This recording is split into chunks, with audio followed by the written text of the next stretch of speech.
আমার সেই ইশকে নবীর দাবিতে আশিকে রাসূলগুলো এখনো এখানে বন্দী অবস্থায় বছরকে বছর পড়ে আছে। দেখলাম না একদিন, আজকে আপনি একজন সিনিয়র দলের এত বড় লিডার হয়ে আপনাদেরকে ভালোবাসি, তবুও কথাগুলো বলতে বাধ্য হচ্ছি। আজকে শাহবাগ প্রেমী ওই নাস্তিকদের পক্ষ অবলম্বনকারী এই কুখ্যাত ফরিদউদ্দিন মাসউদের পক্ষ নেন। ফরিদউদ্দিন মাসউদকে বাঁচানোর জন্য তাকে আল্লামা বানায় দিচ্ছেন। এই ব্যক্তিটা আল্লামা সাইদি রাহিমাহুল্লাহর ফাঁসি দাবি করেছিল। এই সেই কুখ্যাত ব্যক্তি, মনে আছে আপনাদের? শাহবাগে গিয়া আল্লামা সাইদি রাহিমাহুল্লাহ যেই মানুষটা মাজলুম তার বিরুদ্ধে ফাঁসির দাবি করা, ফরিদউদ্দিন মাসউদের পক্ষ নেন। ফরিদউদ্দিন মাসউদের পক্ষ নিয়া তালয় পরিচয় দিয়া থানা ঘেরাও করবেন। তারপরে বলেন যারা ফরিদউদ্দিন মাসউদের বিরুদ্ধে তারা নাকি ইসলাম বিদ্বেষী। নাউজুবিল্লাহ। আরে ফরিদউদ্দিন মাসউদ নিজেই তো ইসলাম বিদ্বেষী। যে ব্যক্তি আল্লামা সাইদি রাহিমাহুল্লাহর ফাঁসি দাবি করে, যে ব্যক্তি 1 লক্ষ মুফতির ফতোয়া তৈরি করে জিহাদের বিরুদ্ধে অবস্থান নেয়, এ ব্যক্তির নিজের ঈমান নিয়েই তো টানাটানি। আর সেই ব্যক্তিকে নিয়ে আজকে এত বড় জজবা দেখান, হুঙ্কার দেখান, অথচ ইশক নবীর দাবিতে আল্লাহ কসম আল্লাহর কোন পীর, কোন মুফতি, কোন শাইখুল হাদিস, ভারতের সরকারের দায়িত্বশীল কেউ হুমকি ধমকি দেয়, আপনারা দেখবেন আমাদের দেশের রাজনৈতিক দলের নেতাদের কণ্ঠ একটু পরিবর্তন হয়ে যায়। এটাতে কি প্রমাণ করে? এটাই প্রমাণ করে এই রাজনৈতিক দলগুলোর নেতারা ভারতকে মোকাবেলা করার মতো ঈমানি হিম্মত রাখে না। মনে রাখবেন, এটা মুসলিমদের ভূখণ্ড। আল্লাহ পাক যেখানে বলেছেন কাম মিন ফিয়াতিন কালিলা গালাবাত ফিয়াতান কাসীরাতান বিইذনিল্লাহ, আল্লাহ পাক বলেছেন যদি ঈমানি শক্তিতে বলিয়ান হয়, আল্লাহর উপর আস্থা এবং বিশ্বাসে বলিয়ান হয়, ছোট্ট দল কেউ আমি আল্লাহ গালাবাত ফিয়াতান কাসীরাতান বিইذনিল্লাহ, বড় বড় দলের বিরুদ্ধে আমি আল্লাহ বিজয় দান করেছি। তাহলে আমাদের ভয় কিসের? আমাদের ভয় পাওয়ার কারণ আছে? কথা বলেন, ভয় পাওয়ার কারণ আছে?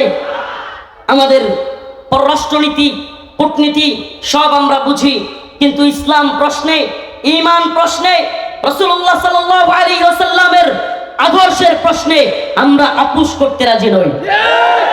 আমরা আবারও বলছি, বাণিজ্যিক সম্পর্ক প্রতিবেশী আছে, উল্টায় ফেলা সম্ভব না। প্রতিবেশী আছে, কি করা সম্ভব না? প্রতিবেশীকে চেঞ্জ করা এত সহজ না। প্রতিবেশী আছে, প্রতিবেশীর সাথে বাণিজ্যিক সম্পর্ক থাকবে, কোনো সমস্যা নাই। আঞ্চলিক ভাবে সম্পর্ক থাকবে, সমস্যা নাই। কিন্তু মনে রাখবেন, প্রতিবেশী যেন প্রভু হয়ে না দাঁড়ায়। আমরা আগেও বলেছি ৭১-এ মুক্তিযুদ্ধ হয়েছিল। কেন হয়েছিল? পাকিস্তানি বাহিনী বাংলাদেশের মুসলিমদের উপর কিংবা বাংলাদেশের জনগণের উপর নির্যাতন করেছিল, তাই তো? তো পাকিস্তানিদেরকে এদেশের মানুষ পাকিস্তানের প্রভুত্ব মানে নাই, পাকিস্তান এদেশের মানুষের উপর জুলুম করেছিল মানে নাই। ১৫-১৬ বছর কিংবা বলতে পারেন বিগত বাংলাদেশ স্বাধীন হওয়ার পর থেকে ৫০-৫২ বছর ভারত আমাদের উপরে প্রভু হিসেবে বসেছিল।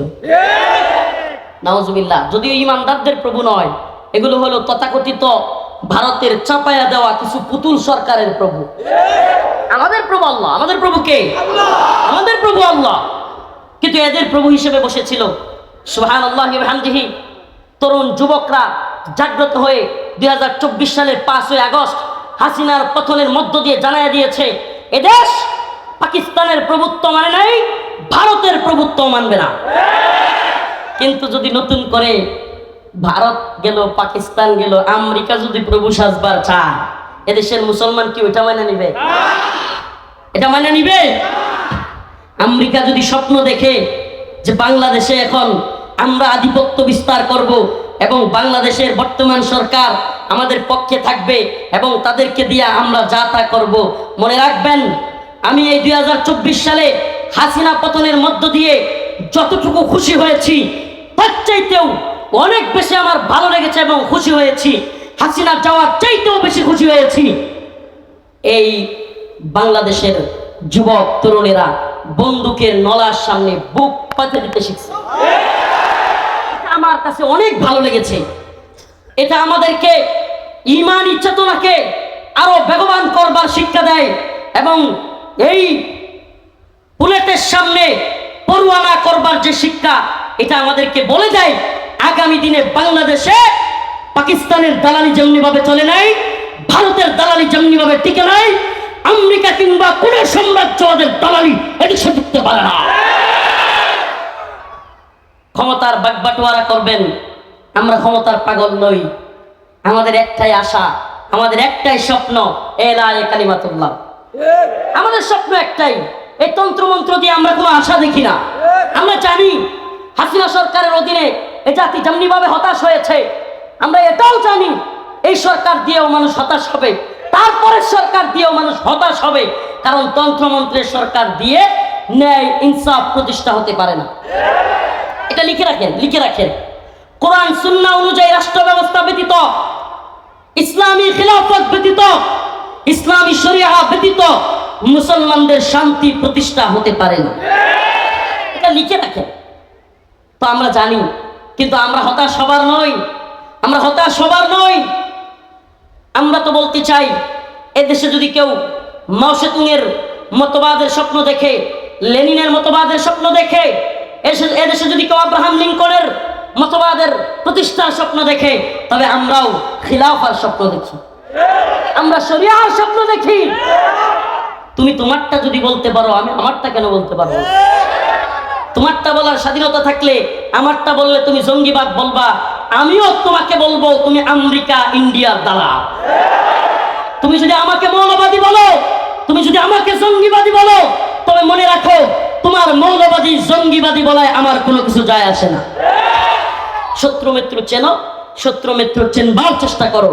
মুসলমান, ভালোবাসা আল্লাহর জন্য হতে হবে। কার জন্য? ঘৃণা হবে কার জন্য? আল্লাহর জন্য হতে হবে।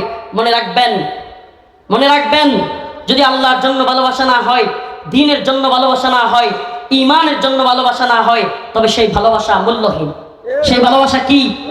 আপনারা দেখেছিলেন, আপনাদের মনে থাকবার কথা, ভারতের এক কুখ্যাত নারী নূপুর শর্মা আমার নবীকে নিয়ে কটূক্তি করেছিল। বাংলাদেশের কোনো একটা থানায় আওয়ামী লীগ, ছাত্রলীগ, যুবলীগ বলতে পারবেন, দেখাতে পারবেন একটা থানার ইউনিট নূপুর শর্মা ইস্যুতে আন্দোলন করছে? করেছিল? করেছিল? করে নাই। কিন্তু ফিলিস্তিনে যখন ইসরায়েলের হামলা করলো, ছাত্রলীগের ব্যানার নিয়ে ফিলিস্তিনের পক্ষে নেমে গেল। রাজনীতি বুঝেন? কারণ কি? কারণ হাসিনা সরকারকে আমেরিকা ফেলতে চাচ্ছে। কারা?